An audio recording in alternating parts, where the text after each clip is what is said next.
ಹಿಂದೂ ಖಗೋಳ ಕ್ಯಾಲೆಂಡರ್ನ ಲೆಕ್ಕಾಚಾರದ ಪ್ರಕಾರ 2026ನೇ ಇಸ್ವಿಯಲ್ಲಿ ಜ್ಯೇಷ್ಠ ಮಾಸದಲ್ಲಿ ಅಧಿಕ ಮಾಸ ಬರುವ ಮೂಲಕ ಅತ್ಯಂತ ಅಪರೂಪದ ಖಗೋಳ ಘಟನೆಯೊಂದು ಸಂಭವಿಸಲಿದೆ. ಈ ವಿಶಿಷ್ಟವಾದ ಜೋಡಣೆಯು ಜ್ಯೇಷ್ಠ ಮಾಸದ ಅವಧಿಯನ್ನು ಸಾಮಾನ್ಯ 30 ದಿನಗಳಿಂದ ದೀರ್ಘವಾದ 60 ದಿನಗಳಿಗೆ ದಿನಗಳಿಗೆ ದ್ವಿಗುಣಗೊಳಿಸುತ್ತದೆ. ಇದರ ಪರಿಣಾಮವಾಗಿ ಹನುಮಂತನನ್ನು ಪೂಜಿಸುವ ಶ್ರೇಷ್ಠ ಹಬ್ಬವಾದ ಬಡಾಮಂಗಲ್ ಕೇವಲ 4 ಅಥವಾ 5 ದಿನಗಳ ಬದಲಾಗಿ ಅಭೂತಪೂರ್ವವಾಗಿ ಸತತ 8 ಮಂಗಳವಾರಗಳವರೆಗೆ ವಿಸ್ತರಿಸಲ್ಪಡುತ್ತದೆ. ಬನ್ನಿ, ಈ ಅಪರೂಪದ ಖಗೋಳ ಜೋಡಣೆ ಮತ್ತು 8 ಬಡಾಮಂಗಲ್ಗಳ ಹಿಂದಿನ ಆಧ್ಯಾತ್ಮಿಕ ಪ್ರಾಮುಖ್ಯತೆಯನ್ನು ಈ ವಿಡಿಯೋದಲ್ಲಿ ತಿಳಿಯೋಣ. ಹಿಂದೂ ಖಗೋಳ ಕ್ಯಾಲೆಂಡರ್ ಅತ್ಯಾಧುನಿಕ ಬಹು ಆಯಾಮದ ಸಮಯಪಾಲನಾ ವ್ಯವಸ್ಥೆಯಾಗಿ ಕಾರ್ಯನಿರ್ವಹಿಸುತ್ತದೆ. ಇದು ಚಂದ್ರನ ಹಂತಗಳು ಮತ್ತು ಸೂರ್ಯನ ಚಲನೆಯ ವಿಭಿನ್ನ ಚಕ್ರಗಳನ್ನು ಸಮನ್ವಯಗೊಳಿಸಲು ಪ್ರಯತ್ನಿಸುತ್ತದೆ. ಈ ನಿರಂತರ ಸಮನ್ವಯತೆಯು ಕಾಲಕಾಲಕ್ಕೆ ವಿಶಿಷ್ಟವಾದ ಸಮಯದ ಜೋಡಣೆಗಳಿಗೆ ಕಾರಣವಾಗುತ್ತದೆ. ಇದು ಭಾರತೀಯ ಉಪಖಂಡದಾದ್ಯಂತ ನಡೆಯುವ ಧಾರ್ಮಿಕ ಆಚರಣೆಗಳ ವೇಳಾಪಟ್ಟಿ, ತೀವ್ರತೆ ಮತ್ತು ಅವಧಿಯ ಮೇಲೆ ಆಳವಾದ ಪ್ರಭಾವ ಬೀರುತ್ತದೆ. 2026ನೇ ಇಸ್ವಿಯಲ್ಲಿ ಗಣಿತಶಾಸ್ತ್ರದ ಲೆಕ್ಕಾಚಾರದ ಪ್ರಕಾರ ಅತ್ಯಂತ ಅಸಾಮಾನ್ಯವಾದ ಖಗೋಳ ಘಟನೆಯೊಂದು ಸಂಭವಿಸಲಿದೆ. ಜ್ಯೇಷ್ಠ ಚಾಂದ್ರಮಾನ ಮಾಸದಲ್ಲಿ ಬರುವ ಅಧಿಕ ಮಾಸ. ಈ ಕಾಲಾನುಕ್ರಮದ ವೈಪರೀತ್ಯವು ಜ್ಯೇಷ್ಠ ಮಾಸದ ಅವಧಿಯನ್ನು ದ್ವಿಗುಣಗೊಳಿಸುತ್ತದೆ. ಅಂದರೆ ತನ್ನ 30 ದಿನಗಳ ಅವಧಿಯಿಂದ ದೀರ್ಘವಾದ 60 ದಿನಗಳ ಚಕ್ರಕ್ಕೆ ಇದು ವಿಸ್ತರಿಸುತ್ತದೆ. ಪರಿಣಾಮವಾಗಿ ಜ್ಯೇಷ್ಠ ಮಾಸದ ಮಂಗಳವಾರಗಳಂದು ಹನುಮಂತನನ್ನು ಪೂಜಿಸುವ ಅತ್ಯಂತ ಶ್ರೇಷ್ಠ ಹಬ್ಬವಾದ ಬಡಾಮಂಗಲ್ ಪ್ರಾದೇಶಿಕವಾಗಿ ಬುಧ್ವಾಮಂಗಲ್ ಎಂದೂ ಕರೆಯಲ್ಪಡುತ್ತದೆ. ಸಾಮಾನ್ಯ 4 ಅಥವಾ 5 ದಿನಗಳ ಬದಲಾಗಿ ಅಭೂತಪೂರ್ವವಾಗಿ ಸತತ 8 ಮಂಗಳವಾರಗಳವರೆಗೆ ವಿಸ್ತರಿಸಲ್ಪಡುತ್ತದೆ. ಮೇ 5, 2026ರಂದು ಪ್ರಾರಂಭವಾಗಿ ಜೂನ್ 23, 2026ರಂದು ಮುಕ್ತಾಯಗೊಳ್ಳುವ ಈ ವಿಸ್ತೃತ ಅವಧಿಯು ನಿರಂತರ ಆಧ್ಯಾತ್ಮಿಕ ತಪಸ್ಸಿಗೆ, ಸಾಧನೆ, ಅತ್ಯಂತ ಅಪರೂಪದ ಅವಕಾಶವನ್ನು ನೀಡುತ್ತದೆ. ಉತ್ತರ ಪ್ರದೇಶದ ಲಕ್ನೋದ ಸಾಂಸ್ಕೃತಿಕ ಹಿನ್ನೆಲೆಯಲ್ಲಿ ಐತಿಹಾಸಿಕವಾಗಿ ಅತ್ಯಂತ ರೋಮಾಂಚಕ ಹಾಗೂ ಸಮಾನತೆಯ ಅಭಿವ್ಯಕ್ತಿಯನ್ನು ಹೊಂದಿರುವ ಈ ಹಬ್ಬವು ಕೇವಲ ಧಾರ್ಮಿಕ ಆಚರಣೆಯನ್ನು ಮೀರಿದೆ. ಇದು ಆ ಪ್ರದೇಶದ ಸಾಮಾಜಿಕ, ಸಾಂಸ್ಕೃತಿಕ, ಐತಿಹಾಸಿಕ ಮತ್ತು ಆರ್ಥಿಕ ರಚನೆಯಲ್ಲಿ ಆಳವಾಗಿ ಬೇರೂರಿದೆ ಹಾಗೂ ಬೃಹತ್ ಸಮುದಾಯ ಸೇವಾ ಕಾರ್ಯಗಳು ಮತ್ತು ಭಂಡಾರಗಳನ್ನು, ಸಾರ್ವಜನಿಕ ಅನ್ನಸಂತರ್ಪಣೆ ಪ್ರೇರೇಪಿಸುತ್ತದೆ. ಅದೇ ಸಮಯದಲ್ಲಿ ಈ ಸುದೀರ್ಘ ಆಚರಣೆಯ ಸಂಭ್ರಮವು ಇಡೀ ರಾಷ್ಟ್ರದಾದ್ಯಂತ ಕಂಡುಬರುತ್ತದೆ. ವಿಶೇಷವಾಗಿ ಬೆಂಗಳೂರಿನಂತಹ ಪ್ರಮುಖ ದಕ್ಷಿಣದ ನಗರಗಳಲ್ಲಿ ದೈವಿಕ ಆಶೀರ್ವಾದ ಮತ್ತು ಆಧ್ಯಾತ್ಮಿಕ ಉನ್ನತಿಯನ್ನು ಬಯಸಿ ಬರುವ ಅಪಾರ ಸಂಖ್ಯೆಯ ಭಕ್ತರನ್ನು ಸ್ವಾಗತಿಸಲು ಪ್ರಮುಖ ಆಂಜನೇಯ ದೇವಾಲಯಗಳು ಸಜ್ಜಾಗುತ್ತವೆ. ಖಗೋಳಶಾಸ್ತ್ರದ ಹಿನ್ನೆಲೆ, ಸಂಕೀರ್ಣ ದೇವತಾಶಾಸ್ತ್ರದ ಪ್ರಾಮುಖ್ಯತೆ ಮತ್ತು ಬಡಾಮಂಗಲ್ ಹಬ್ಬದ ಆಳವಾದ ಐತಿಹಾಸಿಕ ವಿಕಾಸದ ಕುರಿತು ಸೂಕ್ಷ್ಮ ಮಾಹಿತಿಯನ್ನು ಒದಗಿಸುತ್ತದೆ. ಇದಲ್ಲದೆ ಈ 50 ದಿನಗಳ ಕಾಲಘಟ್ಟದಲ್ಲಿ ನಿರಂತರ ಹನುಮಾನ್ ಸಾಧನೆಯನ್ನು ಕೈಗೊಳ್ಳಲು ಬಯಸುವ ಭಕ್ತರಿಗಾಗಿ ಮತ್ತು ಆರಂಭಿಕರಿಗಾಗಿ ಇದು ಅತ್ಯಂತ ವಿವರವಾದ ಆಧ್ಯಾತ್ಮಿಕ ಆಧಾರಿತ ಮಾರ್ಗದರ್ಶಿಯನ್ನು ಒದಗಿಸುತ್ತದೆ.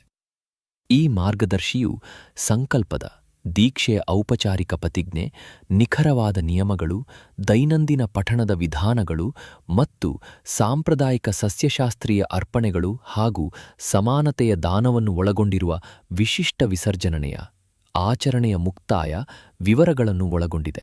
8 ಬಡ ಮಂಗಲ್ ವಿದ್ಯಮಾನದ ಅಪರೂಪತೆಯನ್ನು ಸಂಪೂರ್ಣವಾಗಿ ಅರಿತುಕೊಳ್ಳಲು ಚಾಂದ್ರಮಾನ ಮತ್ತು ಸೌರಮಾನ ಕ್ಯಾಲೆಂಡರ್ನ ಕಾರ್ಯವಿಧಾನವನ್ನು ಅರ್ಥಮಾಡಿಕೊಳ್ಳುವುದು ಅತ್ಯಗತ್ಯ.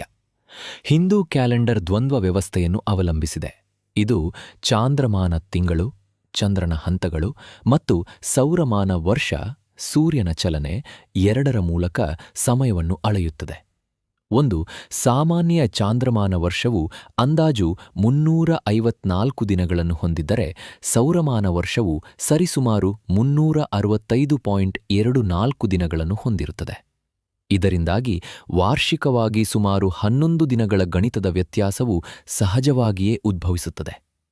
ಚಂದ್ರನ ತಿಂಗಳುಗಳು ಭೂಮಿಯ ಋತುಗಳೊಂದಿಗೆ ಸಂಪೂರ್ಣವಾಗಿ ಹೊಂದಾಣಿಕೆ ಕಳೆದುಕೊಳ್ಳುವುದನ್ನು ತಡೆಯಲು ತಾಂತ್ರಿಕವಾಗಿ ಅಧಿಕ ಮಾಸ ಅಥವಾ ಆಧ್ಯಾತ್ಮಿಕವಾಗಿ ಪುರುಷೋತ್ತಮ ಮಾಸ ಎಂದು ಕರೆಯಲ್ಪಡುವ ಹೆಚ್ಚುವರಿ ತಿಂಗಳನ್ನು ಪ್ರತಿ 32.5 ತಿಂಗಳಿಗೊಮ್ಮೆ ಕ್ಯಾಲೆಂಡರ್ಗೆ ಸೇರಿಸಲಾಗುತ್ತದೆ. ಈ ವಿಸ್ತರಿತ ಕಾಲಮಿತಿಯೊಳಗೆ ಮಂಗಳವಾರಗಳ ಸಂಖ್ಯೆ ಹೆಚ್ಚಾಗುವುದರಿಂದ 8 ಬಡಾ ಮಂಗಲ್ಗಳ ಸರಣಿಯು ನೇರವಾಗಿ ಸೃಷ್ಟಿಯಾಗುತ್ತದೆ. 2026ರಲ್ಲಿ ಬರುವ ಈ ಮಂಗಳಕರ ದಿನಗಳ ಕಾಲಾನುಕ್ರಮವನ್ನು ಕಟ್ಟುನಿಟ್ಟಾಗಿ ನಿಗದಿಪಡಿಸಲಾಗಿದ್ದು, ಭಕ್ತರು ತಮ್ಮ ಸುದೀರ್ಘ ಆಧ್ಯಾತ್ಮಿಕ ಬದ್ಧತೆಗಳನ್ನು ಯೋಜಿಸಲು ಇದು ಒಂದು ವ್ಯವಸ್ಥಿತವಾದ ವೇಳಾಪಟ್ಟಿಯನ್ನು ಒದಗಿಸುತ್ತದೆ. ಈ ನಿಖರವಾದ ಅನುಕ್ರಮವು ಒಂದು ಆಳವಾದ ದೇವತಾಶಾಸ್ತ್ರದ ಮತ್ತು ಶಕ್ತಿಯುತವಾದ ಅವಕಾಶವನ್ನು ಪ್ರತಿನಿಧಿಸುತ್ತದೆ. ಅಧಿಕ ಮಾಸದ ಅವಧಿಯಲ್ಲಿ ಕೈಗೊಳ್ಳುವ ಯಾವುದೇ ವ್ರತಗಳು, ಉಪವಾಸಗಳು ಅಥವಾ ದಾನ ಧರ್ಮಗಳ ಆಧ್ಯಾತ್ಮಿಕ ಪುಣ್ಯವು ಬಹುಪಟ್ಟು ವೃದ್ಧಿಸುತ್ತದೆ ಎಂಬುದು ಹಿಂದೂ ಜ್ಯೋತಿಷ್ಯ ಮತ್ತು ದೇವತಾಶಾಸ್ತ್ರದ ವಲಯಗಳಲ್ಲಿ ವ್ಯಾಪಕವಾಗಿ ಒಪ್ಪಿಕೊಳ್ಳಲಾದ ತತ್ವವಾಗಿದೆ. ಇದು 2026ರ 8 ಬಡಾ ಮಂಗಲ್ಗಳ ಅವಧಿಯನ್ನು ಭಕ್ತರಿಗೆ ಮತ್ತು ಸಾಧಕರಿಗೆ ಒಂದು ಅಸಾಧಾರಣವಾದ ದೈವಿಕ ಶಕ್ತಿಯುತ ಸಾಮರ್ಥ್ಯದ ಅವಧಿಯನ್ನಾಗಿ ಪರಿವರ್ತಿಸುತ್ತದೆ. 1ನೇ ಬಡಾ ಮಂಗಲ್ ಮೇ 5, 26 ಜ್ಯೇಷ್ಠ ಮಾಸದ ಆರಂಭಿಕ ಹಂತ, ಸಾಧನಾ ಅವಧಿಯ ಪ್ರಾರಂಭ. 2ನೇ ಬಡಾ ಮಂಗಲ್ ಮೇ 12, 2026 ಅಧಿಕ ಮಾಸದ ಪೂರ್ವ ಅವಧಿ, ಆಧ್ಯಾತ್ಮಿಕ ಶಕ್ತಿಯ ಸಂಚಯನ, ಒಟ್ಟುಗೂಡುವಿಕೆ. 3ನೇ ಬಡಾ ಮಂಗಲ್ ಮೇ 19, 2026 ಅಧಿಕ ಜ್ಯೇಷ್ಠದ ಪುರುಷೋತ್ತಮ ಮಾಸದ ಮೊದಲ ಮಂಗಳವಾರ. 4ನೇ ಬಡಾ ಮಂಗಲ್ ಮೇ 26, 2026 ಅಧಿಕ ಜ್ಯೇಷ್ಠದ ಅವಧಿ, ಕರ್ಮದೋಷಗಳನ್ನು ನಿವಾರಿಸಲು ಅತ್ಯಂತ ಶಕ್ತಿಯುತ ದಿನವೆಂದು ಪರಿಗಣಿಸಲಾಗಿದೆ. 5ನೇ ಬಡಾ ಮಂಗಲ್ ಜೂನ್ 2, 2026 ಅಧಿಕ ಜ್ಯೇಷ್ಠದ ಅವಧಿ, ಅಧಿಕ ಪೂರ್ಣಿಮೆಯ ನಂತರದ ಹಂತ. 6ನೇ ಬಡಾ ಮಂಗಲ್ ಜೂನ್ 9, 2026 ಅಧಿಕ ಜ್ಯೇಷ್ಠ ಮಾಸದ ಕೊನೆಯ ಮಂಗಳವಾರ. 7ನೇ ಬಡಾ ಮಂಗಲ್ ಜೂನ್ 16, 2026 ನಿಜ ಜ್ಯೇಷ್ಠದ ಪ್ರಾರಂಭ, ವಾಡಿಕೆಯ ಚಂದ್ರನ ಹರಿವಿಗೆ ಮರಳುವ ಹಂತ. 8ನೇ ಬಡಾ ಮಂಗಲ್ ಜೂನ್ 23, 2026 ಜ್ಯೇಷ್ಠ ಮಾಸದ ಮುಕ್ತಾಯದ ಹಂತ, ವಿಸರ್ಜನೆಗೆ, ಆಚರಣೆಯ ಮುಕ್ತಾಯಕ್ಕೆ ನಿಗದಿಪಡಿಸಿದ ದಿನ. ಬಡಾ ಮಂಗಲ್ ಹಬ್ಬದ ಪ್ರಾಮುಖ್ಯತೆಯನ್ನು ಆಳವಾಗಿ ಗ್ರಹಿಸಲು ಜ್ಯೇಷ್ಠ ಮಾಸದ ಅಂತರ್ಗತ ಆಧ್ಯಾತ್ಮಿಕ ಗುಣಲಕ್ಷಣಗಳನ್ನು ಹಾಗೂ ಹನುಮಂತನೊಂದಿಗಿನ ಅದರ ನಿಕಟ ಪೌರಾಣಿಕ ಐತಿಹಾಸಿಕ ಸಂಪರ್ಕವನ್ನು ವ್ಯವಸ್ಥಿತವಾಗಿ ವಿಶ್ಲೇಷಿಸಬೇಕು. ಈ ಮಾಸವು ಕೇವಲ ಸಾಮಾನ್ಯ ಹಿನ್ನೆಲೆಯಲ್ಲ, ಇದು ವಿಶಿಷ್ಟವಾದ ಜ್ಯೋತಿಷ್ಯ, ಹವಾಮಾನ ಮತ್ತು ದೇವತಾಶಾಸ್ತ್ರದ ಗುಣಲಕ್ಷಣಗಳನ್ನು ಹೊಂದಿದ್ದು ಇದರೊಳಗೆ ನಡೆಯುವ ಪೂಜೆಯ ಸ್ವರೂಪವನ್ನು ನಿರ್ದೇಶಿಸುತ್ತದೆ. ಇದು ತೀವ್ರವಾದ ಸುಡುವ ಶಾಖದ ಅಲೆಗಳಿಂದ ಕೂಡಿದ ಅವಧಿಯಾಗಿದೆ. ಇದರಲ್ಲಿ 9 ದಿನಗಳ ಕಠಿಣ ನೌತಪ ಅವಧಿಯೂ ಸೇರಿದ್ದು, ಈ ಸಮಯದಲ್ಲಿ ಸೂರ್ಯನ ವಿಕಿರಣವು ಗರಿಷ್ಠ ತೀವ್ರತೆಯನ್ನು ಹೊಂದಿರುತ್ತದೆ ಎಂದು ನಂಬಲಾಗಿದೆ. ಜ್ಯೋತಿಷ್ಯಶಾಸ್ತ್ರದ ಪ್ರಕಾರ ಈ ಮಾಸವು ವೃಶ್ಚಿಕ ರಾಶಿಯೊಂದಿಗೆ ಸಂಕೀರ್ಣವಾಗಿ ಸಂಬಂಧಿಸಿದೆ ಮತ್ತು ಇದನ್ನು ಬುಧಗ್ರಹವು ಆಳುತ್ತದೆ. ಆದರೆ ಮಂಗಳವಾರವನ್ನು ಸ್ವತಃ ಮಂಗಳ, ಮಾರ್ಸ್ ಗ್ರಹವು ಆಳುತ್ತದೆ. ಮಂಗಳನು ಧೈರ್ಯ, ಕಚ್ಚಾ ಸಮರ ಪರಾಕ್ರಮ ಮತ್ತು ಚೈತನ್ಯವನ್ನು ಸಂಕೇತಿಸುತ್ತಾನೆ ಹಾಗೂ ವೈದಿಕ ಜ್ಯೋತಿಷ್ಯದಲ್ಲಿ ನವಗ್ರಹಗಳ ಸೇನಾಪತಿಯಾಗಿ ಕಾರ್ಯನಿರ್ವಹಿಸುತ್ತಾನೆ. ಈ ಗ್ರಹಗಳ ಆಳ್ವಿಕೆಯು ಶಕ್ತಿ, ನಿರ್ಭಯತೆ ಮತ್ತು ಪ್ರಾಣಶಕ್ತಿಯ ಅಂತಿಮ ಸಾಕಾರ ಮೂರ್ತಿಯಾಗಿರುವ ಭಗವಾನ್ ಹನುಮಂತನ ಗುಣಲಕ್ಷಣಗಳೊಂದಿಗೆ ಸಂಪೂರ್ಣವಾಗಿ ಸಮನ್ವಯಗೊಳ್ಳುತ್ತದೆ. ಈ ಮಾಸವು ಆಧ್ಯಾತ್ಮಿಕ ಪರಿಸರ ವ್ಯವಸ್ಥೆಯನ್ನು ರೂಪಿಸುವ ವ್ಯಾಪಕವಾದ ದೇವತಾಶಾಸ್ತ್ರದ ಮೈಲಿಗಲ್ಲುಗಳಿಂದ ತುಂಬಿದೆ. ಧರ್ಮಗ್ರಂಥಗಳ ಪ್ರಕಾರ ಪವಿತ್ರ ಗಂಗಾ ನದಿಯು ಸ್ವರ್ಗಲೋಕದಿಂದ ಭೂಮಿಗೆ ಇಳಿದದ್ದು ಜ್ಯೇಷ್ಠ ಮಾಸದಲ್ಲೇ.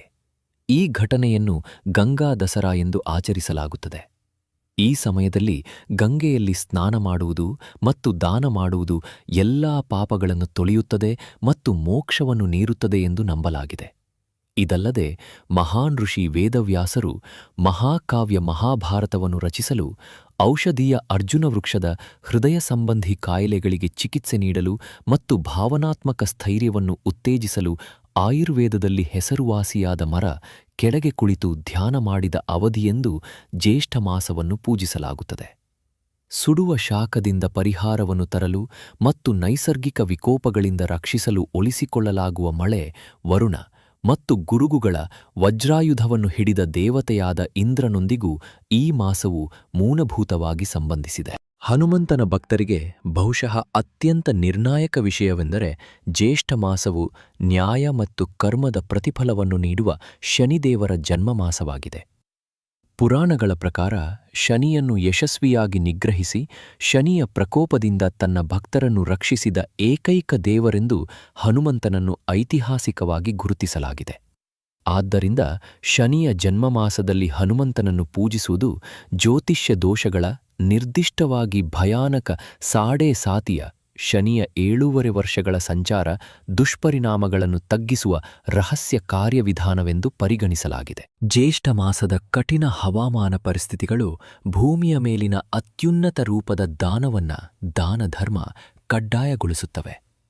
ಧರ್ಮಶಾಸ್ತ್ರಗಳು ಈ ಸುಡುವ ಬೇಸಿಗೆಯ ತಿಂಗಳಿನಲ್ಲಿ ನೀರಿನ ದಾನ, ಜಲಯಂತ್ರ ಮತ್ತು ಆಹಾರದ ದಾನವನ್ನು ಶ್ರೇಷ್ಠ ಪುಣ್ಯದ ಕಾರ್ಯಗಳೆಂದು ಸ್ಪಷ್ಟವಾಗಿ ಎತ್ತಿ ತೋರಿಸುತ್ತವೆ. ನಿಸ್ವಾರ್ಥ ಸೇವೆಯ ಈ ನೀತಿಯು ಶ್ರೀರಾಮನ ಅಂತಿಮ ಸೇವಕನಾದ ನಿಸ್ವಾರ್ಥ ಸೇವಕ ಹನುಮಂತನ ಮೂಲ ಗುಣಲಕ್ಷಣಗಳನ್ನು ನೇರವಾಗಿ ಪ್ರತಿಬಿಂಬಿಸುತ್ತದೆ. ಇದು ಈ ಅವಧಿಯಲ್ಲಿ ಹನುಮಂತನ ಆರಾಧನೆಯನ್ನು ಅತ್ಯಂತ ಪ್ರಸ್ತುತವಾಗಿಸುತ್ತದೆ. ಬಡಾ ಮಂಗಲ್ನ ನಿರ್ದಿಷ್ಟ ಆಚರಣೆಯು ರಾಮಾಯಣದ ಘಟನೆಗಳ ಒಂದು ಸಮೂಹವನ್ನು ಆಧರಿಸಿದೆ. ಈ ಘಟನೆಗಳು ಸಾಂಪ್ರದಾಯಿಕವಾಗಿ ಜ್ಯೇಷ್ಠ ಮಾಸದಲ್ಲಿ ಸಂಭವಿಸಿವೆ ಎಂದು ನಂಬಲಾಗಿದೆ. ಈ ಸಂಪ್ರದಾಯವು ಉದ್ದೇಶಪೂರ್ವಕವಾಗಿ ಹನುಮಂತನ ಹಿರಿಯ ಅಥವಾ ಶ್ರೇಷ್ಠ ರೂಪವನ್ನು ಪೂಜಿಸುತ್ತದೆ.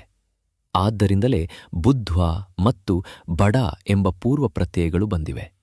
ಯುಗಯುಗಗಳ ಸಂಚಿತ ಬುದ್ಧಿವಂತಿಕೆಯನ್ನು ಹೊಂದಿರುವ ಚಿರಂಜೀವಿಯಾಗಿ, ಅಮರ ಜೀವಿಯಾಗಿ ಭೂಮಿಯ ಮೇಲಿನ ಅವನ ಶಾಶ್ವತ ಉಪಸ್ಥಿತಿಯನ್ನು ಇದು ಗೌರವಿಸುತ್ತದೆ. ಹಲವಾರು ಪ್ರಮುಖ ಪೌರಾಣಿಕ ಘಟನೆಗಳು ಜ್ಯೇಷ್ಠ ಮಾಸದ ಮಂಗಳವಾರಗಳ ಮಹತ್ವವನ್ನು ಮತ್ತಷ್ಟು ಹೆಚ್ಚಿಸಲು ಒಗ್ಗೂಡುತ್ತವೆ.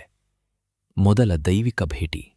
ವ್ಯಾಪಕವಾದ ಪ್ರಾದೇಶಿಕ ಜಾನಪದ ಕಥೆಗಳು ಮತ್ತು ರಾಮಚರಿತಮಾನಸದ ನಿರ್ದಿಷ್ಟ ವ್ಯಾಖ್ಯಾನಗಳ ಪ್ರಕಾರ ಶ್ರೀರಾಮನು ಅಪಹರಣಕ್ಕೊಳಗಾದ ತನ್ನ ಪತ್ನಿ ಸೀತೆಯನ್ನು ಹುಡುಕುತ್ತಾ ತೀವ್ರ ಹತಾಶೆಯಿಂದ ಕಿಷ್ಕಿಂಧೆಯ ಕಾಡುಗಳಲ್ಲಿ ಅಲೆದಾಡುತ್ತಿದ್ದಾಗ ಜ್ಯೇಷ್ಠ ಮಾಸದ ಮಂಗಳವಾರದಂದು ತನ್ನ ಪರಮಭಕ್ತನಾದ ಹನುಮಂತನನ್ನು ಮೊದಲ ಬಾರಿಗೆ ಭೇಟಿಯಾದನು. ಈ ಭೇಟಿಯು ದೈವತ್ವ ಮತ್ತು ಪರಿಪೂರ್ಣ ಭಕ್ತನ ನಡುವಿನ ಅಂತಿಮ ಮಿಲನವನ್ನು ಪ್ರತಿನಿಧಿಸುತ್ತದೆ. ಇದು ದುಷ್ಟಶಕ್ತಿಗಳ ನಾಶಕ್ಕೆ ಕಾರಣವಾಗುವ ಘಟನೆಗಳ ಸರಣಿಗೆ ನಾಂದಿ ಹಾಡಿತು. ಸುಂದರಕಾಂಡದ ಪಯಣ ಮತ್ತು ಲಂಕಾ ದಹನ. ರಾಮಚರಿತಮಾನಸದ 5ನೇ ಅಧ್ಯಾಯವಾದ ಸುಂದರಕಾಂಡದಲ್ಲಿ ವಿವರಿಸಲಾದ ಪ್ರಮುಖ ಘಟನೆಗಳು ಇಲ್ಲಿ ರಾಮನಿಗಿಂತ ಹನುಮಂತನೇ ಪ್ರಮುಖ ಪಾತ್ರಧಾರಿಯಾಗಿ ಕಾರ್ಯನಿರ್ವಹಿಸುತ್ತಾನೆ. ಈ ಅವಧಿಯೊಂದಿಗೆ ನಿಕಟ ಸಂಬಂಧ ಹೊಂದಿವೆ. ಹನುಮಂತನು ಸಾಗರವನ್ನು ಅದ್ಭುತವಾಗಿ ಜಿಗಿದು ದಾಟಿದ್ದು, ಸರ್ಪಮಾತೆ ಸುರಸೆಯನ್ನು ತನ್ನ ಬುದ್ಧಿವಂತಿಕೆಯಿಂದ ಸೋಲಿಸಿದ್ದು, ಆಕೆಯ ಬಾಯಿಯ ಮೂಲಕ ಹಾದು ಹೋಗಲು ಸೊಳ್ಳೆಯ ಗಾತ್ರಕ್ಕೆ ಕುಗ್ಗುವ ಮೊದಲು ತನ್ನ ರೂಪವನ್ನು ಬೃಹತ್ ಪ್ರಮಾಣದಲ್ಲಿ ವಿಸ್ತರಿಸುವ ಮೂಲಕ, ನೆರಳು ಹಿಡಿಯುವ ರಾಕ್ಷಸಿಯನ್ನು ಕೊಂದದ್ದು ಮತ್ತು ಕಾವಲುಗಾರ್ತಿ ಲಂಕಿನಿಯನ್ನು ವಶಪಡಿಸಿಕೊಂಡದ್ದು, ಇವೆಲ್ಲವೂ ಅವನ ಸಾಟಿಯಿಲ್ಲದ ಬುದ್ಧಿಶಕ್ತಿ ಮತ್ತು ಶಕ್ತಿಯನ್ನು ಎತ್ತಿ ತೋರಿಸುತ್ತವೆ. ಸೀತೆಯನ್ನು ಪತ್ತೆಹಚ್ಚಿದ ನಂತರ ಮತ್ತು ಸದಾಚಾರಿ ಧರ್ಮಾತ್ಮ ರಾಕ್ಷಸ ವಿಭೀಷಣನನ್ನು ಭೇಟಿಯಾದ ಬಳಿಕ ಹನುಮಂತನು ರಾಕ್ಷಸರಾಜ ರಾವಣನ ಚಿನ್ನದ ರಾಜಧಾನಿಗೆ ಬೆಂಕಿ ಹಚ್ಚಿದನು. ಆ ಮೂಲಕ ರಾವಣನ ಅಹಂಕಾರವನ್ನು ಮುಡಿದನು. ಈ ಘಟನೆಯು ಜ್ಯೇಷ್ಠ ಮಾಸದ ಮಂಗಳವಾರದಂದೇ ನಡೆಯಿತು ಎಂದು ಹೇಳಲಾಗುತ್ತದೆ. ಅಮರತ್ವದವರ ಯುದ್ಧದ ಯಶಸ್ವಿ ಮುಕ್ತಾಯ ಮತ್ತು ರಾಮನ ಸದಾಚಾರದ ಆಳ್ವಿಕೆಯ ಸ್ಥಾಪನೆಯ ನಂತರ ಹನುಮಂತನಿಗೆ ಅಮರತ್ವದ ಅಂತಿಮ ವರವನ್ನು ನೀಡಲಾಯಿತು. ಇದು ಭಕ್ತರನ್ನು ರಕ್ಷಿಸಲು ಭೂಮಿಯ ಮೇಲೆ ಶಾಶ್ವತವಾಗಿರಲು ಅವನಿಗೆ ಅನುವು ಮಾಡಿಕೊಟ್ಟಿತು. ಈ ಆಳವಾದ ಆಶೀರ್ವಾದವನ್ನು ಜ್ಯೇಷ್ಠ ಮಾಸದ ಮಂಗಳವಾರದಂದೇ ಸ್ಮರಿಸಲಾಗುತ್ತದೆ. ಈ ಎಲ್ಲ ಒಟ್ಟುಗೂಡಿದ ಮೈಲಿಗಲ್ಲುಗಳು ಜ್ಯೇಷ್ಠ ಮಾಸದ ಮಂಗಳವಾರಗಳನ್ನು ಅನನ್ಯವಾಗಿ ಶಕ್ತಿಯುತವಾಗಿಸುತ್ತವೆ. ಈ ಹಬ್ಬವು ಮೂಲಭೂತವಾಗಿ ಮೀರಲಾಗದ ಅಡೆತಡೆಗಳ ವಿರುದ್ಧ ಶುದ್ಧ ಭಕ್ತಿ, ಸ್ಥೈರ್ಯ ಮತ್ತು ಧರ್ಮಬದ್ಧ ಕಾರ್ಯದ ವಿಜಯವನ್ನು ಆಚರಿಸುತ್ತದೆ. ಇಂದು ಲಕ್ನೋದಲ್ಲಿನ ಬಡಾ ಮಂಗಲ್ ಆಚರಣೆಯು ಅಲಿಗಂಜ್ ದೇವಾಲಯದ ಭೌತಿಕ ಗಡಿಗಳನ್ನು ಮೀರಿದೆ. ಇದು ಪ್ರಮುಖ ಬೀದಿಗಳು, ವಸತಿ ಪ್ರದೇಶಗಳು ಮತ್ತು ವಾಣಿಜ್ಯ ನೆರೆಹೊರೆಗಳ ಉದ್ದಕ್ಕೂ ಸಾವಿರಾರು ಭಂಡಾರಗಳನ್ನು ಸ್ಥಾಪಿಸುವ ಮೂಲಕ ನಗರವ್ಯಾಪಿ ಬೆರಗುಗೊಳಿಸುವ ವಿದ್ಯಮಾನವಾಗಿ ವಿಕಸನಗೊಂಡಿದೆ. ಧರ್ಮ, ಜಾತಿ, ಆರ್ಥಿಕ ಸ್ಥಿತಿ ಅಥವಾ ಸಾಮಾಜಿಕ ಶ್ರೇಣಿಯನ್ನು ಲೆಕ್ಕಿಸದೆ ನಾಗರಿಕರು ಈ ಮಳಿಗೆಗಳನ್ನು ನಿರ್ವಹಿಸಲು ಸಹಕರಿಸುತ್ತಾರೆ. ಸಾಂಪ್ರದಾಯಿಕ ಪೂರಿ ಪಳ್ಯದಿಂದ ಹಿಡಿದು ಸಿಹಿ ಬೂಂದಿ ಮತ್ತು ತಂಪು ಪಾನೀಯಗಳವರೆಗೆ ಉಚಿತ ಆಹಾರವನ್ನು ವಿತರಿಸುತ್ತಾರೆ. ಈ ಬೃಹತ್ ಒಗ್ಗೂಡುವಿಕೆಯು ಜ್ಯೇಷ್ಠ ಮಾಸದ ತೀವ್ರವಾದದ ಬಿಸಿಲಿನಿಂದಾಗಿ ಕಡ್ಡಾಯವಾಗಿರುವ ನೀರು ಮತ್ತು ಆಹಾರ ದಾನದ ಮನೋಭಾವವನ್ನು ಸಂಪೂರ್ಣವಾಗಿ ಸಾಕಾರಗೊಳಿಸುತ್ತದೆ. 2026ರ ಖಗೋಳ ಜೋಡಣೆಯು ಇಂತಹ ಬೃಹತ್ ಸಮುದಾಯದ ಒಗ್ಗೂಡುವಿಕೆಗಾಗಿ 8 ವಿಶಿಷ್ಟ ನಿರಂತರ ದಿನಗಳನ್ನು ಒಳಗೊಂಡಿದೆ. ಲಕ್ನೋ ಬಡ ಮಂಗಲ್ನ ಐತಿಹಾಸಿಕ ಮತ್ತು ಸಾಂಸ್ಕೃತಿಕ ಕೇಂದ್ರ ಬಿಂದುವಾಗಿ ಉಳಿದಿದ್ದರೂ ಜ್ಯೇಷ್ಠ ಮಾಸದ ಅವಧಿಯಲ್ಲಿ ಹನುಮಂತ ಕೇಂದ್ರಿತ ದಿನಗಳ ಆಚರಣೆಯು ಅಖಿಲ ಭಾರತ ವಿದ್ಯಮಾನವಾಗಿದೆ. ದಕ್ಷಿಣ ಭಾರತದಲ್ಲಿ ವಿಶೇಷವಾಗಿ ವೇಗವಾಗಿ ಬೆಳೆಯುತ್ತಿರುವ ಮಹಾನಗರವಾದ ಬೆಂಗಳೂರಿನಲ್ಲಿ ಮಂಗಳಕರ ಮಂಗಳವಾರಗಳಂದು ಆಂಜನೇಯನಿಗೆ, ದಕ್ಷಿಣದಲ್ಲಿ ಹನುಮಂತನಿಗೆ ಹೆಚ್ಚಾಗಿ ಬಳಸುವ ಹೆಸರು ತೋರುವ ಭಕ್ತಿಯು ವ್ಯಾಪಕವಾದ ಅತ್ಯಂತ ವ್ಯವಸ್ಥಿತವಾದ ದೇವಾಲಯದ ಆಚರಣೆಗಳು, ರಥೋತ್ಸವಗಳು ಮತ್ತು ಸಮುದಾಯ ಸೇವೆಯನ್ನು ಒಳಗೊಂಡಿರುತ್ತದೆ. ಇದು ಖಗೋಳ ಪ್ರಾಮುಖ್ಯತೆಯ ಅವಧಿಗಳಲ್ಲಿ ಗಣನೀಯವಾಗಿ ಹೆಚ್ಚಾಗುತ್ತದೆ. ಬೆಂಗಳೂರಿನಲ್ಲಿ ಹನುಮಾನ್ ಆರಾಧನೆಯ ಪ್ರಮುಖ ಕೇಂದ್ರಬಿಂದುವೆಂದರೆ ಜಯನಗರ 9ನೇ ಬ್ಲಾಕ್ನ ಪ್ರಶಾಂತವಾದ ಗುಡ್ಡದ ಮೇಲಿರುವ ರಾಗಿಗುಡ್ಡ ಶ್ರೀ ಪ್ರಸನ್ನ ಆಂಜನೇಯ ಸ್ವಾಮಿ ದೇವಾಲಯ. ಈ ದೇವಾಲಯವನ್ನು 1969 ಮತ್ತು 1972ರ ನಡುವೆ ಔಪಚಾರಿಕವಾಗಿ ನಿರ್ಮಿಸಿ ನೋಂದಾಯಿಸಲಾಗಿದ್ದರೂ ಇದರ ಮೂಲವು ಸುಧರ್ಮ ಎಂಬ ಧರ್ಮನಿಷ್ಠ ಮಹಿಳೆಯನ್ನು ಒಳಗೊಂಡಿರುವ ಸ್ಥಳೀಯ ಪೌರಾಣಿಕ ಕಥೆಗಳಲ್ಲಿ ಆಳವಾಗಿ ಬೇರೂರಿದೆ. ಸ್ಥಳೀಯವಾಗಿ ಧರ್ಮಚಿಂತಾಮಣಿ, ದಾನದ ರತ್ನ ಎಂದು ಕರೆಯಲ್ಪಡುವ ಆಕೆಯು ಬಡವರ ಹಸಿವು ನೀಗಿಸಲು ತನ್ನ ಜೀವನವನ್ನು ಮುಡಿಪಾಗಿಟ್ಟಿದ್ದಳು. ಭಿಕ್ಷೆ ಬೇಡಲು ಕಾಂತಿಯುತ ಸನ್ಯಾಸಿಗಳಾಗಿ ಅವಳ ಮನೆಗೆ ಬಂದ ತ್ರಿಮೂರ್ತಿಗಳು ಬ್ರಹ್ಮ, ವಿಷ್ಣು ಮತ್ತು ಶಿವ ಅವಳನ್ನು ಪರೀಕ್ಷಿಸಿದರು. ಸುಧರ್ಮಾಳು ಅತ್ಯಂತ ವಿನಯದಿಂದ ಅವರಿಗೆ ಹೊಸದಾಗಿ ಕೊಯ್ಲು ಮಾಡಿದ ರಾಗಿ ಕಾಳುಗಳನ್ನು ಅರ್ಪಿಸಿದಳು. ಅವಳ ಅತ್ತೆಯ ವಿರೋಧವನ್ನು ಒಳಗೊಂಡ ದೈವಿಕ ಪರೀಕ್ಷೆಗಳ ಸರಣಿಯ ನಂತರ ರಾಗಿಯು ಅದ್ಭುತವಾಗಿ ಶಾಶ್ವತವಾದ ಗುಡ್ಡವಾಗಿ ಮಾರ್ಪಟ್ಟಿತು. ತ್ರಿಮೂರ್ತಿಗಳು ಏಕಶಿಲೆಯ ಕೆತ್ತನೆಗಳ ರೂಪದಲ್ಲಿ ತಮ್ಮ ಶಾಶ್ವತ ಉಪಸ್ಥಿತಿಯೊಂದಿಗೆ ಈ ಗುಡ್ಡವನ್ನು ಆಶೀರ್ವದಿಸಿದರು. ಇಂದು ರಾಗಿಗುಡ್ಡ ಆಂಜನೇಯ ದೇವಾಲಯವು ಬೃಹತ್ ಮತ್ತು ಸೂಕ್ಷ್ಮವಾಗಿ ನಿರ್ವಹಿಸಲ್ಪಡುವ 5 ಎಕರೆ ವಿಸ್ತೀರ್ಣದ ಸಂಕೀರ್ಣವಾಗಿದೆ. ಇದು ವಿಸ್ಮಯಕಾರಿಯಾದ ಹನುಮಂತನ ಮೂರ್ತಿಯನ್ನು ಹೊಂದಿದೆ, ಜೊತೆಗೆ ರಾಮ, ಸೀತೆ, ಲಕ್ಷ್ಮಣ, ಶಿವಲಿಂಗ, ಗಣೇಶ ಮತ್ತು ನವಗ್ರಹಗಳ ಗುಡಿಗಳನ್ನು ಒಳಗೊಂಡಿದೆ. ಜ್ಯೇಷ್ಠ ಮಾಸದ ವಿಸ್ತೃತ ಮಂಗಳವಾರಗಳ ಆಚರಣೆಗಳ ಸಮಯದಲ್ಲಿ ದೇವಾಲಯವು ಸಾಪ್ತಾಹಿಕ ಅಭಿಷೇಕಗಳು, ಹೋಮಗಳು ಮತ್ತು ಬೃಹತ್ ಪ್ರಮಾಣದ ಅನ್ನದಾನ ಕಾರ್ಯಕ್ರಮಗಳನ್ನು ಕಟ್ಟುನಿಟ್ಟಾಗಿ ಆಯೋಜಿಸುತ್ತದೆ. ದೈವಿಕ ರಕ್ಷಣೆ, ಮಾನಸಿಕ ಶಕ್ತಿ ಮತ್ತು ಸಂಕಷ್ಟಗಳ ನಿವಾರಣೆಯನ್ನು ಬಯಸುವ ಸಾವಿರಾರು ಭಕ್ತರನ್ನು ಇದು ಆಕರ್ಷಿಸುತ್ತದೆ. ನಗರದ ವೇಗದ ಜೀವನ ಶೈಲಿಯ ಹಿನ್ನೆಲೆಯಲ್ಲಿ ಈ ಸ್ಥಳವು ಪ್ರಶಾಂತತೆಯ ತಾಣವಾಗಿ ಕಾರ್ಯನಿರ್ವಹಿಸುತ್ತದೆ. ಬೆಂಗಳೂರಿನ ಇತರ ಅತ್ಯಂತ ಗಮನಾರ್ಹ ಮತ್ತು ಐತಿಹಾಸಿಕವಾಗಿ ಮಹತ್ವದ ಸಂಸ್ಥೆಗಳಲ್ಲಿ ಆರ್ಬಿಐ ಲೇಔಟ್ನಲ್ಲಿರುವ ಶ್ರೀ ವರದಾಂಜನೇಯ ಸ್ವಾಮಿ ದೇವಾಲಯವೂ ಸೇರಿದೆ. ಪೂಜ್ಯ ಸಂತ ಶ್ರೀ ವ್ಯಾಸರಾಜತೀರ್ಥ ಸ್ವಾಮಿಯವರು ದೇಶಾದ್ಯಂತ ಸ್ಥಾಪಿಸಿದ 132 ಪ್ರಾಚೀನ ಆಂಜನೇಯ ವಿಗ್ರಹಗಳಲ್ಲಿ ಒಂದನ್ನು ಈ ದೇವಾಲಯವು ಹೊಂದಿದೆ. ದೇವಾಲಯದ ಟ್ರಸ್ಟ್ ಪ್ರತಿದಿನದ ಆಚರಣೆಗಳನ್ನು, ವಿಶೇಷ ಪಲ್ಲಕ್ಕಿ ಸೇವೆಗಳನ್ನು ಮತ್ತು ಪ್ರತಿ ಮಂಗಳವಾರ ಸಂಜೆ ಮಹಾಮಂಗಳಾರತಿಯನ್ನು ಅತ್ಯಂತ ಶ್ರದ್ಧೆಯಿಂದ ಆಯೋಜಿಸುತ್ತದೆ. ಇದರ ಜೊತೆಗೆ ಬೃಹತ್ ಪ್ರಮಾಣದಲ್ಲಿ ಪ್ರಸಾದ ವಿತರಣೆಯೂ ನಡೆಯುತ್ತದೆ. ಇದಲ್ಲದೆ ಮೈಸೂರು ರಸ್ತೆಯಲ್ಲಿರುವ ಗಾಳಿ ಆಂಜನೇಯ ದೇವಾಲಯ ಮತ್ತು ಗಿರಿನಗರದಲ್ಲಿರುವ ತಾರ್ಯಸಿದ್ಧಿ ಆಂಜನೇಯ ದೇವಾಲಯಗಳಂತಹ ಪ್ರಮುಖ ಐತಿಹಾಸಿಕ ಸ್ಥಳಗಳು ಅಪಾರ ಸಂಖ್ಯೆಯ ಭಕ್ತರನ್ನು ನಿರಂತರವಾಗಿ ಆಕರ್ಷಿಸುತ್ತವೆ. ಇದು ಹನುಮಂತನ ನೈಜ, ವಿರಕ್ತ ಮತ್ತು ಅಹಂಕಾರರಹಿತ ಸ್ವಭಾವವನ್ನು ಸಂಪೂರ್ಣವಾಗಿ ಪ್ರತಿಬಿಂಬಿಸುವ ಅಧಿಕೃತ ಹಾಗೂ ಸಮಾನತಾವಾದಿ ದಾನ ಮತ್ತು ಆರಾಧನೆಯನ್ನು ನಡೆಸಲು ಭಕ್ತರಲ್ಲಿ ಬೆಳೆಯುತ್ತಿರುವ ಬಯಕೆಯನ್ನು ಸೂಚಿಸುತ್ತದೆ. ಶ್ರೀರಾಮಸೇವಾ ಮಂಡಳಿಯಂತಹ ಸಂಸ್ಥೆಗಳು ಬೃಹತ್ ಬಹುದಿನಗಳ ಶಾಸ್ತ್ರೀಯ ಸಂಗೀತೋತ್ಸವಗಳು ಮತ್ತು ರಾಮಾಯಣ ಗೀತೋತ್ಸವಗಳು ಮತ್ತು ರಾಮಾಯಣ ಪ್ರವಚನಗಳನ್ನು ಆಯೋಜಿಸುವ ಮೂಲಕ ನಗರದ ಆಧ್ಯಾತ್ಮಿಕ ವಾತಾವರಣಕ್ಕೆ ಕೊಡುಗೆ ನೀಡುತ್ತವೆ.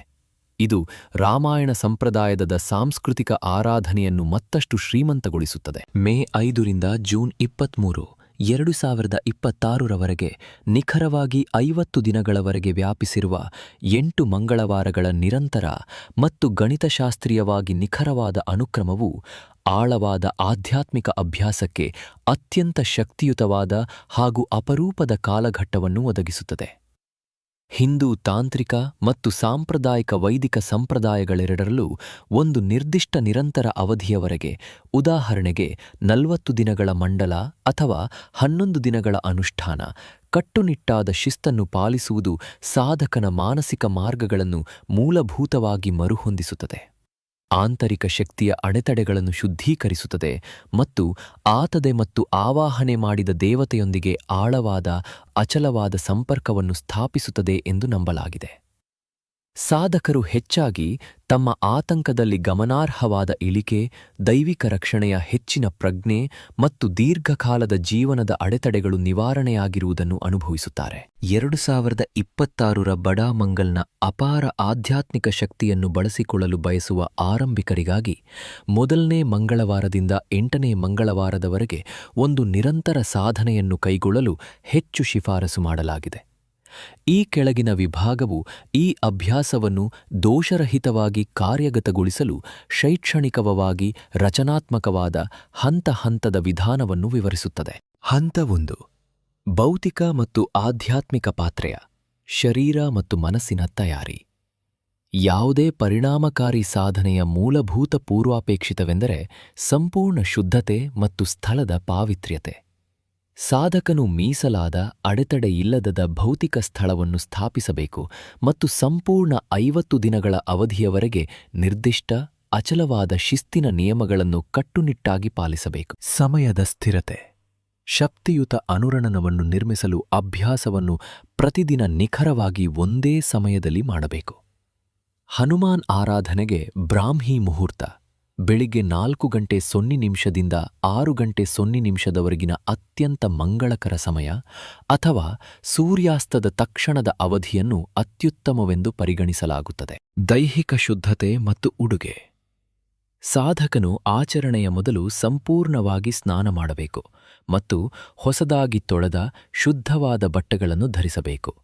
ಕೆಂಪು, ಕೇಸರಿ ಅಥವಾ ಹಳದಿ ವಸ್ತ್ರಗಳನ್ನು ಹೆಚ್ಚು ಶಿಫಾರಸು ಮಾಡಲಾಗುತ್ತದೆ, ಏಕೆಂದರೆ ಕೆಂಪು ಬಣ್ಣದ ಆವರ್ತನವು ಹನುಮಂತನ ರೋಮಾಂಚಕ ಸಮರ ಶಕ್ತಿಯೊಂದಿಗೆ ಆಳವಾಗಿ ಅನುರಣಿಸುತ್ತದೆ. ಸ್ಥಳದ ವಾಸ್ತು ಮತ್ತು ಆಸನ.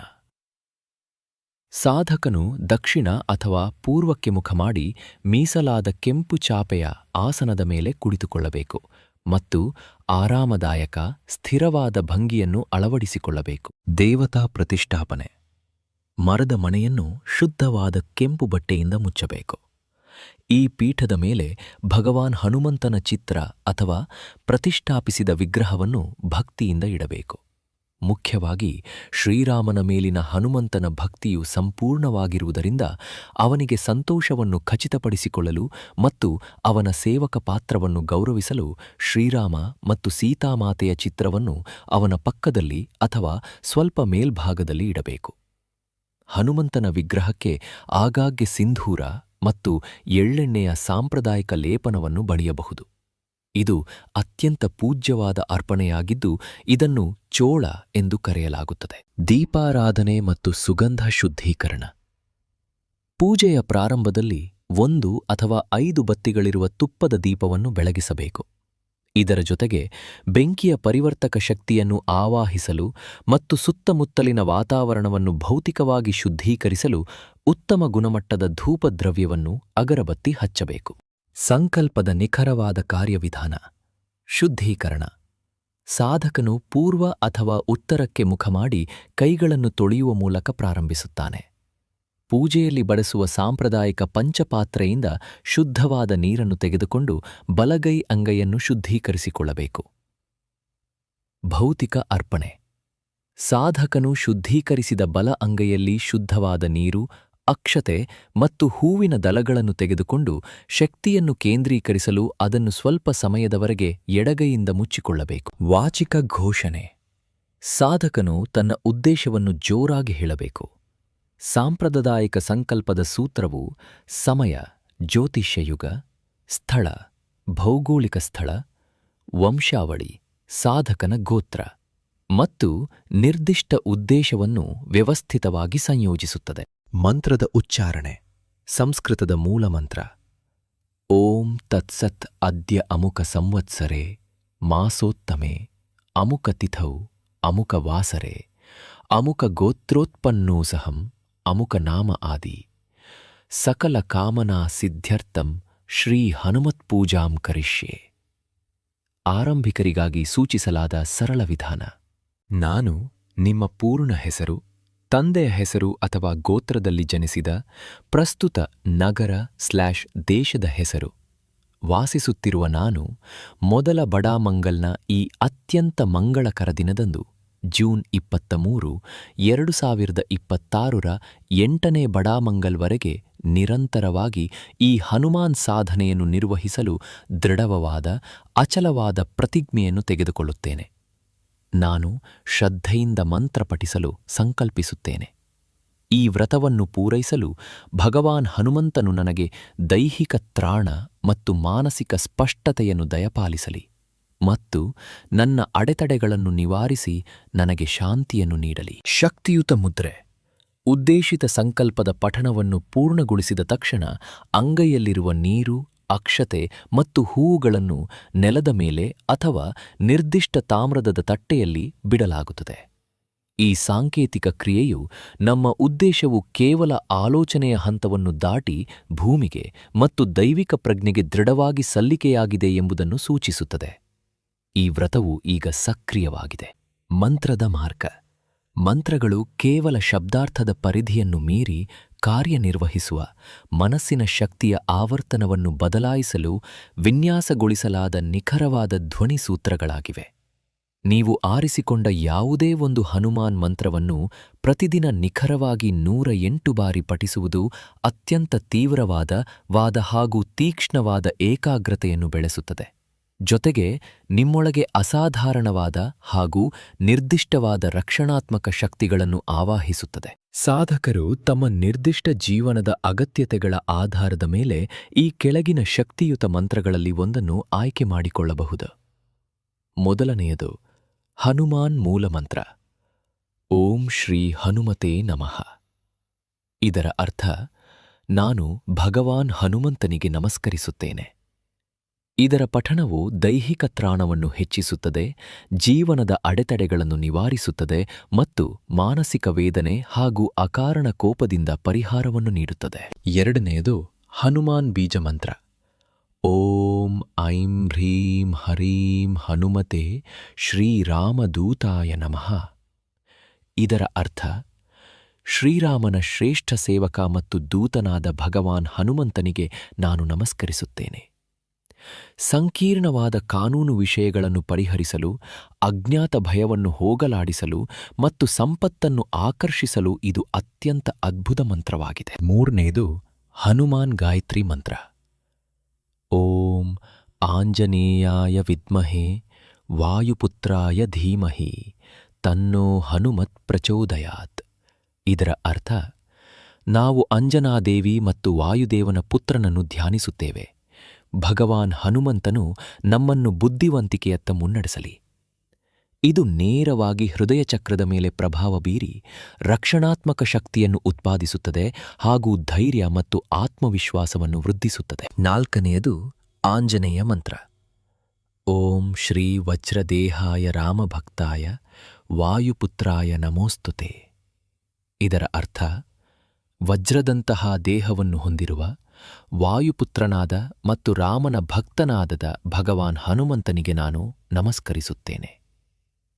ಹೊಸ ವೃತ್ತಿಜೀವನದ ಅವಕಾಶಗಳನ್ನು ಹುಡುಕುತ್ತಿರುವವರಿಗೆ, ಕಠಿಣ ಪರೀಕ್ಷೆಗಳ ಸಿದ್ಧತೆಗೆ ಮತ್ತು ಉದ್ಯೋಗದಲ್ಲಿ ಬಡ್ತಿ ಪಡೆಯಲು ಈ ಮಂತ್ರವು ಅತ್ಯಂತ ಸೂಕ್ತವಾಗಿದೆ. ಮಂತ್ರಪಠಣಕ್ಕಿಂತ ಕಥಾರೂಪದ ಭಕ್ತಿಯನ್ನು ಇಷ್ಟಪಡುವವರಿಗೆ ಹನುಮಾನ್ ಚಾಲೀಸಾ ಒಂದು ಆಳವಾದ ಪರ್ಯಾಯ ಮಾರ್ಗವನ್ನು ಒದಗಿಸುತ್ತದೆ.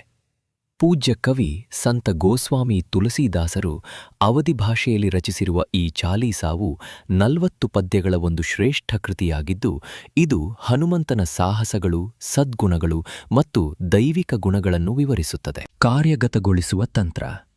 ಮಾನಸಿಕ ಗೊಂದಲಗಳನ್ನು ತಡೆಯಲು ಸಾಧಕನು ಚಾಲೀಸಾವನ್ನು ಅದರ ಅರ್ಥದ ಸಂಪೂರ್ಣ ಅರಿವಿನೊಂದಿಗೆ ಪಠಿಸುತ್ತಾನೆ. ಪದ್ಯಗಳಲ್ಲಿ ಚಿತ್ರಿಸಲಾದ ನಾಟಕೀಯ ದೃಶ್ಯಗಳನ್ನು, ಉದಾಹರಣೆಗೆ ಹನುಮಂತನು ವಿಶಾಲವಾದ ಸಾಗರವನ್ನು ಜಿಗಿಯುವುದು ಅಥವಾ ಲಕ್ಷ್ಮಣನನ್ನು ಗುಣಪಡಿಸಲು ಸಂಜೀವಿನಿ ಪರ್ವತವನ್ನು ತರುವುದು ಸಕ್ರಿಯವಾಗಿ ಕಲ್ಪಿಸಿಕೊಳ್ಳುತ್ತಾನೆ. ಈ ಪಠಣವು ಸಾಂಪ್ರದಾಯಿಕವಾಗಿ 2 ಪರಿಚಯಾತ್ಮಕ ದೋಹೆಗಳೊಂದಿಗೆ ದ್ವಿಪದಿಗಳು ಪ್ರಾರಂಭವಾಗುತ್ತದೆ. ಇವು ಗುರುವಿನ ಪಾದದ ಧೂಳಿನಿಂದ ಮನಸ್ಸಿನ ಕನಸಿನ ಕನ್ನಡಿಯನ್ನು ಶುದ್ಧೀಕರಿಸುವತ್ತ ಗಮನಹರಿಸುತ್ತವೆ. ಜೊತೆಗೆ ಪಠಿಸುವವನು ತನ್ನ ಅಜ್ಞಾನವನ್ನು ಒಪ್ಪಿಕೊಂಡು ಶಕ್ತಿ ಮತ್ತು ಬುದ್ಧಿವಂತಿಕೆಯನ್ನು ಕರುಣಿಸುವಂತೆ ದೇವರೆಡೆಗೆ ಪ್ರಾರ್ಥಿಸುತ್ತಾನೆ. ದೇವತಾಶಾಸ್ತ್ರದ ಭರವಸೆಗಳು. ಈ ಪಠ್ಯವೇ ಒಂದು ಲಿಖಿತ ಒಪ್ಪಂದದಂತೆ ಕಾರ್ಯನಿರ್ವಹಿಸುತ್ತದೆ. ಕಠಿಣವಾದ ಪಠಣವು ಆತ್ಮವನ್ನು ಲೌಕಿಕ ಬಂಧನದಿಂದ ಮುಕ್ತಗೊಳಿಸುತ್ತದೆ ಮತ್ತು ಅಪಾರವಾದ ಸಂತೋಷವನ್ನು ತರುತ್ತದೆ ಎಂದು 38ನೇ ಪದ್ಯವು ಸ್ಪಷ್ಟವಾಗಿ ಖಾತರಿಪಡಿಸುತ್ತದೆ. ಸ್ವತಃ ಶಿವನೇ ಸಾಕ್ಷಿಯಾಗಿರುವಂತೆ ಪರಿಪೂರ್ಣತೆಯ ಸಾಧನೆಯನ್ನು 39ನೇ ಪದ್ಯವು ಭರವಸೆ ನೀಡುತ್ತದೆ. ಇದಲ್ಲದೆ ನಿರಂತರ ಪಠಣವು ಎಲ್ಲಾ ರೋಗಗಳನ್ನು ನಾಶಪಡಿಸುತ್ತದೆ ಮತ್ತು ಎಲ್ಲಾ ನೋವನ್ನು ನಿವಾರಿಸುತ್ತದೆ ಎಂದು 25ನೇ ಪದ್ಯವು ಹೇಳುತ್ತದೆ.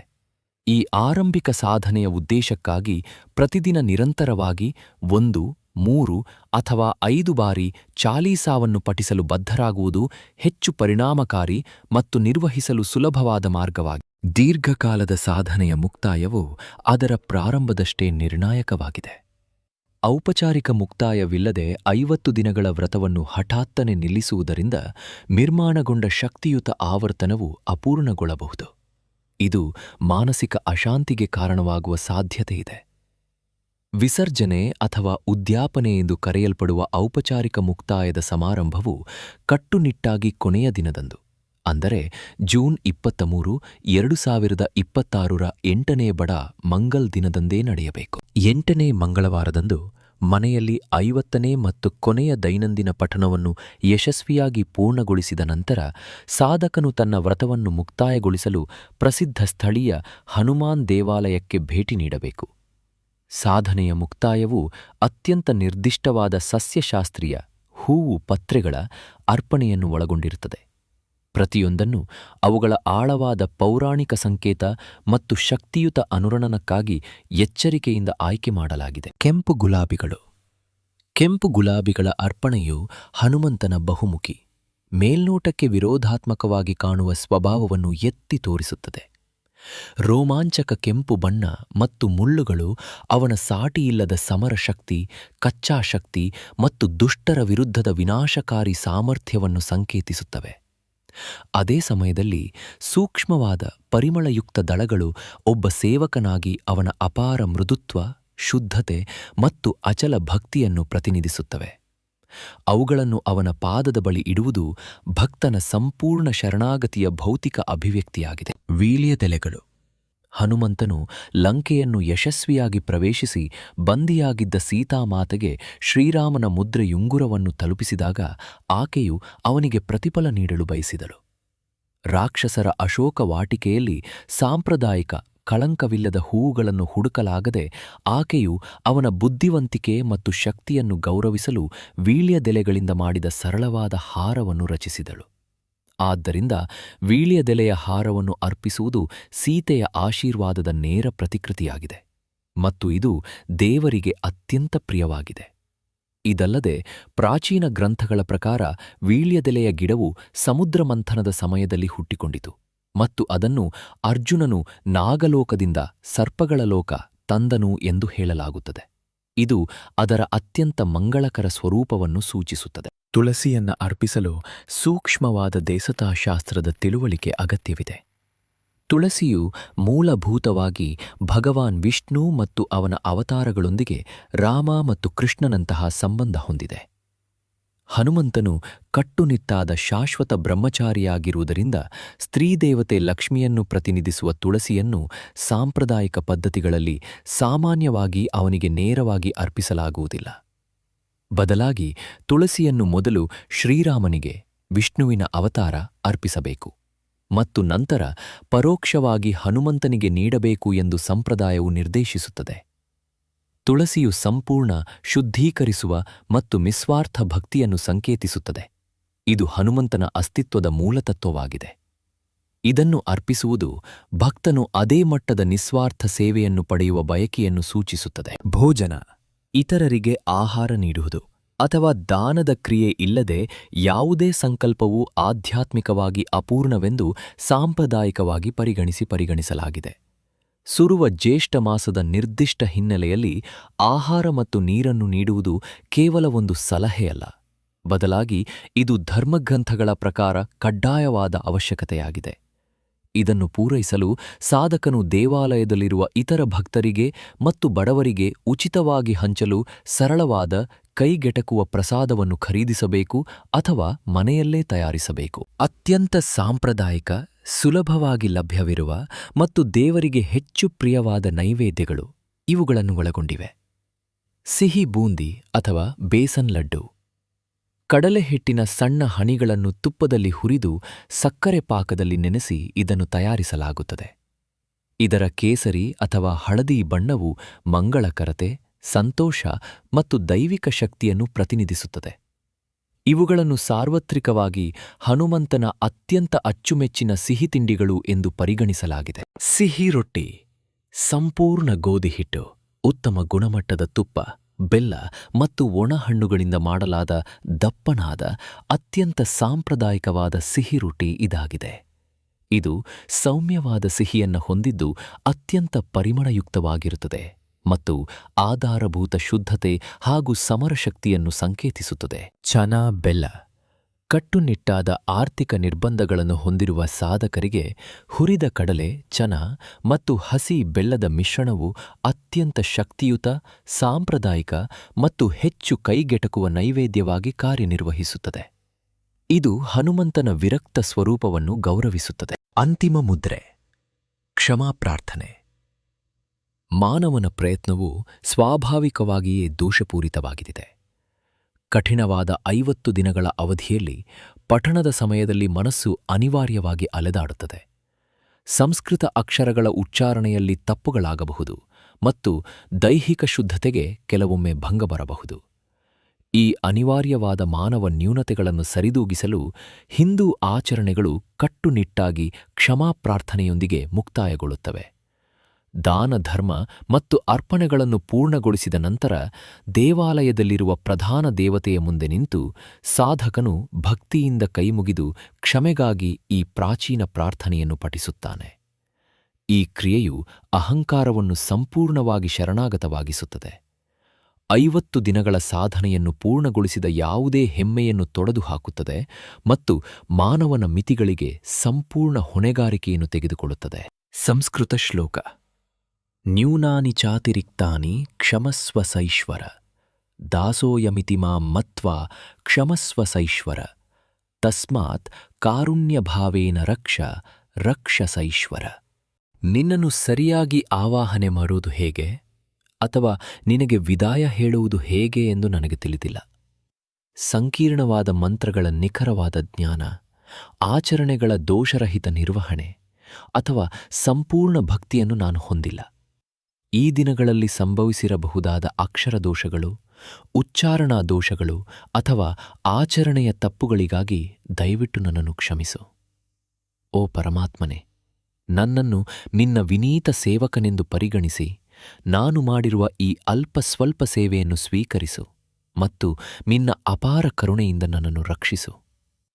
ಈ ಅಂತಿಮ ಪ್ರಾರ್ಥನೆಯನ್ನು ಹೇಳುವ ಮೂಲಕ ಸಾಧಕನು ಔಪಚಾರಿಕವಾಗಿ ವ್ರತದ ಶಕ್ತಿಯುತ ಬಂಧವನ್ನು ಕತ್ತರಿಸುತ್ತಾನೆ ಮತ್ತು 50 ದಿನಗಳ ಶ್ರಮದ ಆಧ್ಯಾತ್ಮಿಕ ಫಲವನ್ನು ಸಂಪೂರ್ಣವಾಗಿ ಭಗವಂತನ ಪಾದಗಳಿಗೆ ಅರ್ಪಿಸುತ್ತಾನೆ. ಇದರೊಂದಿಗೆ ಸಾಧನೆಯು ಯಶಸ್ವಿಯಾಗಿ ಮತ್ತು ಸಂಪೂರ್ಣವಾಗಿ ಮುಕ್ತಾಯಗೊಳ್ಳುತ್ತದೆ. 2026ರ ಅಧಿಕ ಜ್ಯೇಷ್ಠ ಮಾಸದ ಸಂಯೋಗವು ಖಗೋಳಶಾಸ್ತ್ರ ಮತ್ತು ದೇವತಾಶಾಸ್ತ್ರದ ದೃಷ್ಟಿಯಿಂದ ಒಂದು ಅತ್ಯಂತ ಅಪರೂಪದ ವಿದ್ಯಮಾನವಾಗಿದೆ. ಇದು ಬಡಾ ಮಂಗಲ್ ಉತ್ಸವದ ಸಾಂಪ್ರದಾಯಿಕ ಕಾಲಾವಧಿಯನ್ನು ಗಣನೀಯವಾಗಿ ವಿಸ್ತರಿಸುತ್ತದೆ. 2026ರ ಮೇ 5ರಿಂದ ಜೂನ್ 23ರವರೆಗೆ ಸತತ 8 ಮಂಗಳವಾರಗಳ ಅಖಂಡ ಸರಣಿಯನ್ನು ಒಳಗೊಂಡಿರುವ ಈ ಪುಣ್ಯಕಾಲವು ಅತ್ಯಂತ ಶ್ರೀಮಂತ ಐತಿಹಾಸಿಕ ಪರಂಪರೆಯನ್ನು ಗೌರವಿಸುತ್ತದೆ. ದೇವತೆಗಳ ಪೌರಾಣಿಕ ಉಗಮ ಮತ್ತು ರಾಮಾಯಣ ಮಹಾಕಾವ್ಯದ ಯುಗಾಂತಕಾರಿ ಘಟನೆಗಳಿಂದ ಹಿಡಿದು ಆಳವಾದ ಸಾಂಸ್ಕೃತಿಕ ಸಮನ್ವಯತೆಯವರೆಗೆ ಇದು ವ್ಯಾಪಿಸಿದೆ. ಆಧುನಿಕ ಆಧ್ಯಾತ್ಮಿಕ ಸಾಧಕರಿಗೆ ಅವರು ಉತ್ತರ ಭಾರತದ ಭವ್ಯವಾದ ಸಮಾನತಾವಾದಿ ಭಂಡಾರಗಳಲ್ಲಿ ಭಾಗವಹಿಸುತ್ತಿರಲಿ. ಬೆಂಗಳೂರಿನ ರಾಗಿಗುಡ್ಡ ದೇವಾಲಯದಲ್ಲಿ ಅದ್ದೂರಿ ರಥೋತ್ಸವಗಳನ್ನು ವೀಕ್ಷಿಸುತ್ತಿರಲಿ, ಅಥವಾ ಖಾಸಗಿಯಾಗಿ ಕಠಿಣ ಮಾನಸಿಕ ಸಾಧನೆಯಲ್ಲಿ ತೊಡಗಿರಲಿ, ಈ 50 ದಿನಗಳ ಕಾಲಾವಧಿಯು ಪರಿವರ್ತನೆಗೆ ಸಾಟಿಯಿಲ್ಲದ ಅವಕಾಶವನ್ನು ಒದಗಿಸುತ್ತದೆ. ಅತ್ಯಂತ ಶ್ರದ್ಧೆಯಿಂದ ಔಪಚಾರಿಕ ಸಂಕಲ್ಪವನ್ನು ಕೈಗೊಳ್ಳುವ ಮೂಲಕ ದೈನಂದಿನ ಮಂತ್ರ ಅಥವಾ ಪಠಣದ ಶಿಸ್ತನ್ನು ತಪ್ಪದೆ ಕಾಯ್ದುಕೊಳ್ಳುವ ಮೂಲಕ ಮತ್ತು ವಿನಮ್ರವಾದ ಹೂವು ಪತ್ರೆಗಳ ಅರ್ಪಣೆಗಳು ಹಾಗೂ ನಿಸ್ವಾರ್ಥ ದಾನ ಧರ್ಮದೊಂದಿಗೆ ವ್ರತವನ್ನು ಮುಕ್ತಾಯಗೊಳಿಸುವ ಮೂಲಕ ಸಾಧಕನು ಭಗವಾನ್ ಹನುಮಂತನ ಅಖಂಡ ರಕ್ಷಣೆ, ಮಿತಿಯಿಲ್ಲದ ಶಕ್ತಿ ಮತ್ತು ಶುದ್ಧ ಭಕ್ತಿಯನ್ನು ಯಶಸ್ವಿಯಾಗಿ ಉಳಿಸಿಕೊಳ್ಳಬಹುದು.